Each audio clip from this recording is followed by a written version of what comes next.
Hello everyone, welcome back to A S NEET. तो आज की इस वीडियो में हम लोग डिस्कस करेंगे जो प्रॉब्लम चल रही है नीट 2025 के फॉर्म फिल करने में। सभी स्टूडेंट को बहुत ज़्यादा प्रॉब्लम्स आ रही है, तो उनको ये समझ में नहीं आ रहा कि हम इन प्रॉब्लम्स को सोल्व कैसे करेंगे, या फिर इन केस हमने फॉर्म फिल कर भी दिया है उसके बाद में कुछ चीज़ें उसमें चेंजेस हो रही हैं, तो हमें इसके लिए क्या करना चाहिए, उसके बारे में इस वीडियो में हम लोग डिस्कस कर रहे होंगे। तो आपको मैं इसमें सोल्यूशन बताऊंगा कि अगर तो आपने फॉर्म फिल कर दिया है तो बहुत अच्छी बात है। अदरवाइज अगर आपने अभी तक फॉर्म फिल नहीं किया है, जो कि आपको जैसे ही फॉर्म आउट होते हैं उसके तुरंत बाद नहीं भरने होते हैं, क्योंकि आप सब लोग जानते हो कि एनटीए आपकी एग्जाम कंडक्ट करवाता है और ये एग्जाम आपका एकदम स्मूथली हो जाएगा। ये आप कैसे सोच सकते हो, क्योंकि 2024 में जो ड्रामे आपने देखे उसके बाद में 2025 में अभी स्टार्टिंग से ही ये चीज़ें होना स्टार्ट हो गई हैं। अब ऐसा मैं क्यों बोल रहा हूँ तो मैं आपको दिखाऊंगा, क्योंकि जब फर्स्ट डे नीट के फॉर्म आउट हुए थे उस दिन से जब आप रजिस्ट्रेशन कर रहे थे तब कुछ और ऑप्शंस आपके लिए अवेलेबल थे, लेकिन अभी जब आप ओपन कर रहे हो तो आपके लिए कुछ और ऑप्शंस हैं, यानी कि उसमें चेंजेस कंटिन्यूसली हो रहे हैं।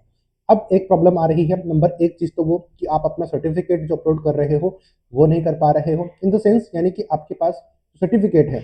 मेन प्रॉब्लम तो उनको आती है जो कि ईडब्ल्यूएस और ओबीसी कैटेगरी से है, यानी कि ईडब्ल्यूएस और ओबीसी कैटेगरी से हैं, क्योंकि बाकी जो कैटेगरीज हैं उनका कैटेगरी सर्टिफिकेट तो परमानेंट होता है, एक बार बन गया तो ठीक है। लेकिन ईडब्ल्यूएस और ओबीसी इन दोनों कैटेगरीज को आती है प्रॉब्लम, क्योंकि इनका जो सर्टिफिकेट है वो हर साल रिन्यू होता है 1 अप्रैल के बाद में आपका बना हुआ होना चाहिए रिसेट का। तो अब ये स्टूडेंट क्या करेंगे, क्योंकि सबसे ज़्यादा नंबर ऑफ स्टूडेंट इसी कैटेगरी के होते हैं, तो अब इनको प्रॉब्लम आ रही है फॉर्म फिल करने में।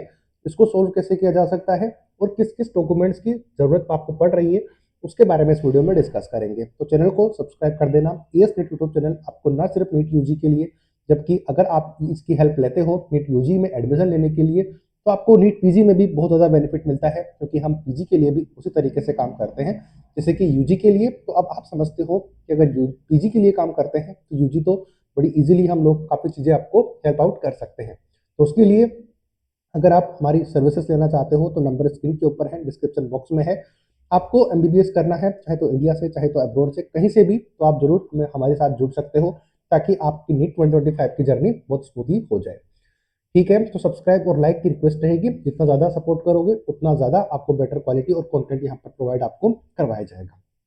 चलते हैं सबसे पहले कि आपके सामने क्या प्रॉब्लम आ रही है उसके लिए। तो क्योंकि चीज़ें मैंने यहाँ पे ओपन करी हुई है सारी, आपको यहाँ पर अब देखो, यहाँ पर मैंने आपको ये बताने के लिए ओपन किया हुआ है, फॉर्म हमने खुद में भी भरा हुआ है, ताकि आपको जब रिजल्ट आएगा या फिर एप्लीकेशन फॉर्म आपका एंड होगा तो तब तक आपको क्या चेंजेस उसमें करने हैं, करेक्शन क्या होगा।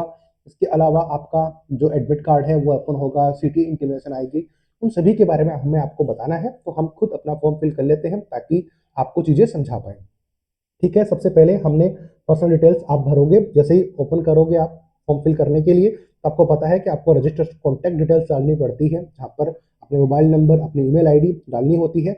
लेकिन ध्यान रखना, अपना मोबाइल नंबर और ईमेल आईडी वही डालना जो कि आपका ओपन रहता है। मैं आपको बार बार बोल चुका हूँ, जब फॉर्म ओपन हुआ था उस दिन भी मैंने कहा था कि आपने वही डालना है जो कि आप काउंसलिंग तक या फिर एंड तक आपके लिए ओपन रहता है, क्योंकि जब नीट का फॉर्म आप फिल करोगे, ध्यान रखना, इस मोबाइल नंबर को चेंज नहीं कर पाओगे, प्लस ईमेल आईडी को चेंज नहीं कर पाओगे, तो जो भी डिटेल्स आपकी आएंगी इन्हीं दोनों के ऊपर आएंगी।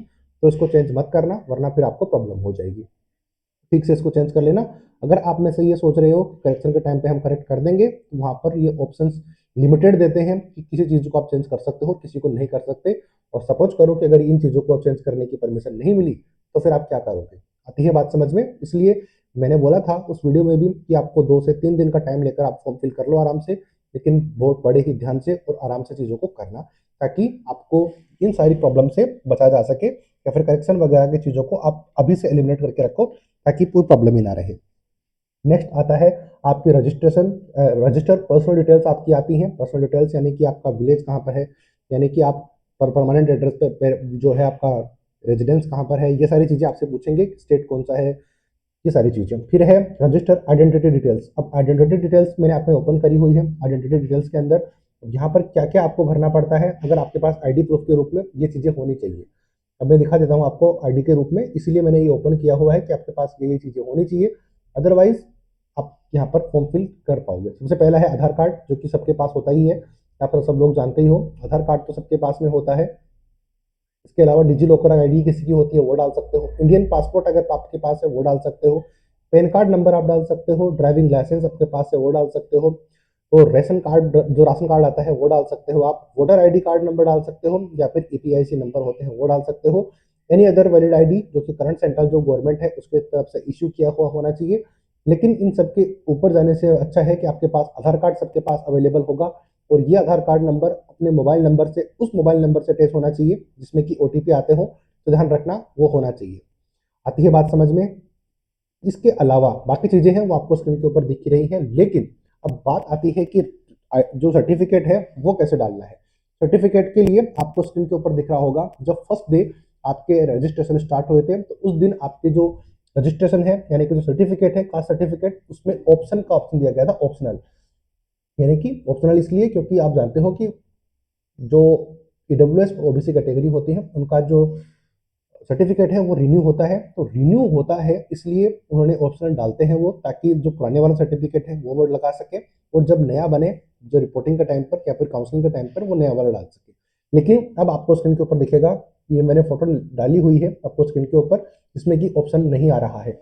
मैंने वो भी आपको दिखाया, स्क्रीन के ऊपर दिखने को मिलेगा आपको कि मैंने यहाँ पे यस करके डाला हुआ है, यानी कि हमारे पास वो सर्टिफिकेट है, तब आपको वो डालने हैं नंबर वगैरह। इसके अलावा हमारे पास मैंने वो भी किया हुआ है, मैंने अप्लाई किया हुआ है लेकिन मेरे पास है नहीं, तो उसके लिए भी आपसे जो इन्फॉर्मेशन पूछ रहे हैं वो मैंने आपको स्क्रीन के ऊपर लगाए हुए हैं। उसका क्या करना है मैं बता देता हूँ आपको। सबसे पहले अगर तो आपके पास सर्टिफिकेट नहीं है यानी कि अभी तक नहीं बनवाया है, तो फिर आपको अप्लाई कर देना चाहिए, जहाँ पर आपको जो रिसिप्ट के नंबर वगैरह हैं वो मिल जाएंगे, जिसमें कि आप डालकर इजीली फॉर्म फिल कर पाओगे। इसके अलावा किसी के पास अगर पुराना है तो यस कर दीजिए, और वो जो पुराना है वही डाल देना, क्योंकि पुराना आप डाल दोगे तो 1 अप्रैल के बाद में वो रिन्यू हो जाएगा। लेकिन अभी 1 अप्रैल आई नहीं है, आपके फॉर्म पहले से स्टार्टेड है, तो आप यहाँ पर अपना जो पुराने वाले रजिस्ट्रेशन नंबर है जो कि आपका सर्टिफिकेट है वो डाल दो, क्योंकि कोई प्रॉब्लम आपकी इसमें कोई गलती नहीं है, क्योंकि आपके पास वही अवेलेबल है, आपने वही डाला। लेकिन क्योंकि एग्जाम के फॉर्म 1 अप्रैल से पहले स्टार्ट हो रहे हैं और एग्जाम आपकी 1 अप्रैल के बाद में है, तो आप जैसे एग्जाम दोगे नीट की उसके बाद में उस अपना जो सर्टिफिकेट है उसको बनवा लेना, कोई प्रॉब्लम नहीं आने वाली। आती है बात समझ में। ये चीज़ आई थिंक आपको क्लियर हो गई होगी कि क्या आपको करना चाहिए। सबसे पहले एक बार फिर मैं रिपीट कर देता हूँ कि आपके पास अगर पुराना सर्टिफिकेट है तो वो डाल दीजिए, अपना फॉर्म कंप्लीट कर लीजिए। दूसरी चीज़, जिन्होंने अभी तक नहीं बनवाया है, फर्स्ट टाइम है, तो वो जाकर अप्लाई कर दीजिए। इसीलिए आपके पास 1 महीने का टाइम है। 7 फेब से स्टार्ट हुए थे रजिस्ट्रेशन, और आपकी जो लास्ट डेट है वो 7 मार्च है। तो आपके पास अभी बहुत सारा टाइम अवेलेबल है, तो आप इजीली इस चीज़ को जाके करवा सकते हो, और जैसे अप्लाई करोगे आपको रिसिप्ट नंबर मिल जाएगा, वो डालकर आप इस चीज़ों को कंप्लीट कर सकते हो। आई थिंक यहाँ तक आपको चीज़ें क्लियर हो गई होंगी, अब आपको कोई भी प्रॉब्लम नहीं आएगी। इसके अलावा अब दूसरा ऑप्शन क्या हो सकता है, फर्स्ट ऑप्शन तो मैंने आपको बताया, दूसरा ऑप्शन आपके लिए क्या होगा वो ये होगा, ये सारी चीज़ें ये मैंने नोटिस ओपन किया हुआ है, फॉर्म आपसे कब से स्टार्ट है कब से नहीं है ये आप लोग जानते हो, लेकिन मैं इसमें जो दिखाना चाह रहा हूँ वो आपके लिए ये है कि आप चेक करो कि अगर आपसे फॉर्म सबमिट नहीं होता है तो हेल्पलाइन नंबर पे कॉल करिए। अब बहुत ज़्यादा पॉसिबिलिटी है कि ये कॉल्स आपका अटेंड नहीं करेंगे, बहुत ज़्यादा इसकी पॉसिबिलिटी है, लेकिन आपको क्या करना है, ये ईमेल आईडी आपको दिख रही है, इस पे मेल करना है एनटीए को मेल करते रहना है, ताकि अगर इन केस आपका कोई केस सुनता भी नहीं है तो भी आप फ्यूचर रेफरेंसेस के लिए ये दिखा पाओगे कि देखो हमने तो आपको मेल किया था, अब आपने रिप्लाई नहीं किया, या फिर तो उसका हम क्या कर सकते हैं। आती है बात समझ में। तो ताकि आपका जो पॉइंट है वो एकदम सॉलिड रहे, ये चीज़ें आप जरूर करके रखना। ये दो चीज़ें मैंने आपको समझा दी है, तो सब नंबर फर्स्ट आप अपना सर्टिफिकेट डाल दीजिए, दूसरा अगर नहीं है तो ये इसका स्क्रीनशॉट ले लीजिए, नंबर जो helpline number plus email ID है उनके पास आपको कर सकते हो। आती है बात समझ में। इसके अलावा एक बार फिर मैं आपको यहाँ पर नीचे दिखा देता हूँ, ये हेल्पलाइन नंबर उन्होंने खुद ने दिया है, यहाँ पर चेक करो, ये नोटिफिकेशन के अंदर डेस्क इन पर्सन ये नंबर है दो अलग अलग, और ये आपकी ईमेल आईडी है, इस तीनों पे ऊपर आप अपना एफर्ट डाल दीजिएगा, ताकि आगे चलकर आपका जो पॉइंट है वो सॉलिड रह पाए। आती है बात समझ में। तो आई थिंक यहाँ तक मैंने ये चीज़ क्लियर कर दी है कि आपको क्या करना चाहिए, फॉर्म आपको भरने में प्रॉब्लम आ रही है ये चीज़ें आप कर सकते हो, बाकी कोई प्रॉब्लम आ रही है तो थोड़ा सा वेट करके फॉर्म फिल कर लेना, वो सारी चीज़ें सॉल्व हो जाएंगी। आई थिंक यहाँ तक चीज़ें क्लियर हो गई होंगी। तो यहाँ तक वीडियो अगर हेल्पफुल लगा है तो लाइक करना, सब्सक्राइब करना, मिलेंगे किसी ऐसे ही नई अपडेट के साथ, तब तक वीडियो को ज़्यादा से ज़्यादा शेयर करना, और सब्सक्राइब इसको जरूर करके रखो, ताकि आपकी नीट काउंसलिंग 2025 में हेल्प हो पाए, और आगे आपको बहुत ज़्यादा इंफॉर्मेटिव वीडियोज़ यहाँ पर देखने को मिलने वाले हैं। तो मैं अजय शर्मा एस नेट के थ्रू गाइड कर रहा था। मिलेंगे नए अपडेट नई वीडियो के साथ, तब तक जय हिंद जय भारत।